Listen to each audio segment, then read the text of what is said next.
Archaeologists have discovered a 4,000-year-old Bronze Age settlement hidden in Saudi Arabian Oasis. This article was written as of recording this video 11 hours ago from livescience.com. If you want to check the article out, it is in the description below.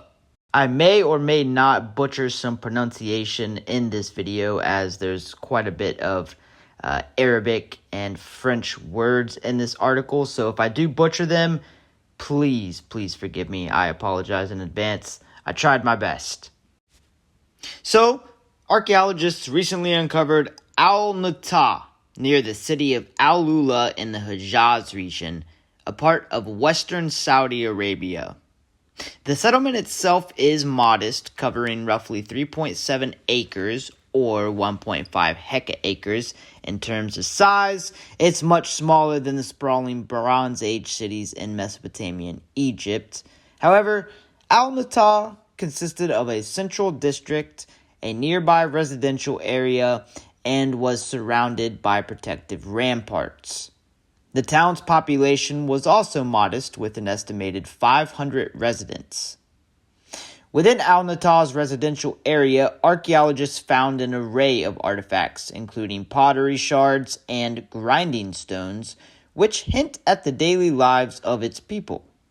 They also unearthed the remains of at least 50 dwellings, likely constructed from earthen materials. At the center of town, there were two notable buildings that may have served as administrative hubs. And in the western part of the central area, a necropolis was found. The burial ground includes high circular tombs referred to as stepped tower tombs, believed to be a distinctive feature of local burial practices. Interestingly enough, no examples of writing have been found in al-Natah so far. Study lead author Guillaume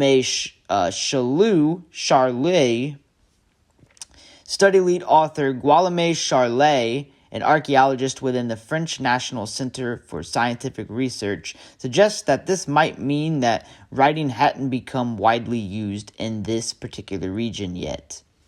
While researchers discovered only a few traces of cereals, evidence from other sites suggests that al-Natah's residents likely cultivated crops nearby. Al-Natah's people seem to prioritize protection. The settlement, along with the surrounding areas, was encircled by a 9-mile-long wall. This wall likely served as a defense against raids by nomadic groups who may have seen the town's resources as valuable. This defensive structure is quite remarkable for a town of this size and underscores the importance of security in this community. Over time, however, al-Natah was eventually abandoned, sometime between 1500 and 1300 BC.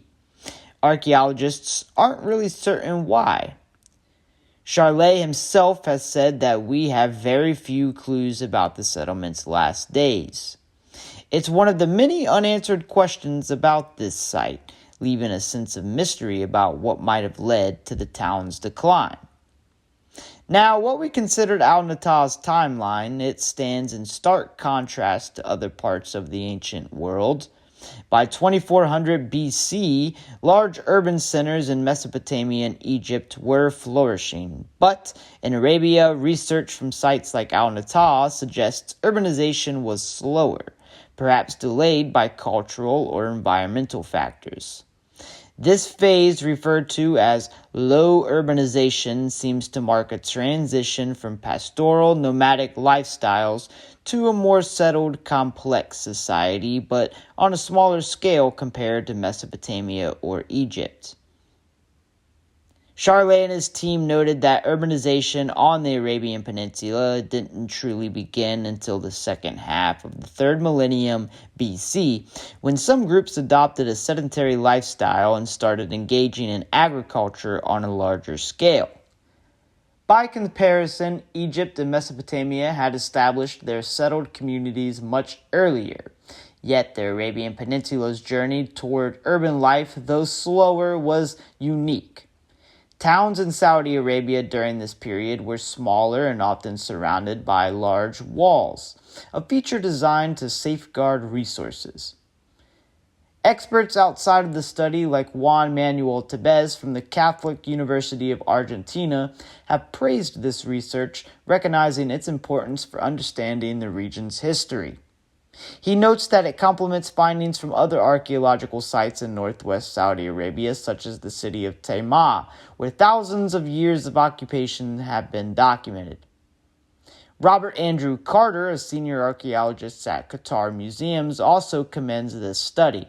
According to him, researchers at sites like al-Natah is helping us understand more about Bronze Age life in Saudi Arabia, filling in gaps in our knowledge about early urbanism on the Arabian Peninsula.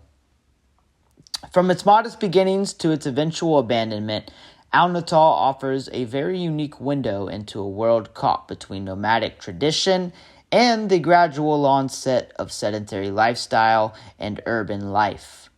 Although there's still much to uncover because this small town has already reshaped our understanding of how urbanization unfolded in ancient Arabia. It may have been a slower process compared to neighboring civilizations, but it was no less impactful on the people who called this area their home. Thank you for joining us on this journey today through al-Natah, and this is just the beginning of uncovering the secrets of ancient Arabia and archaeological news abroad.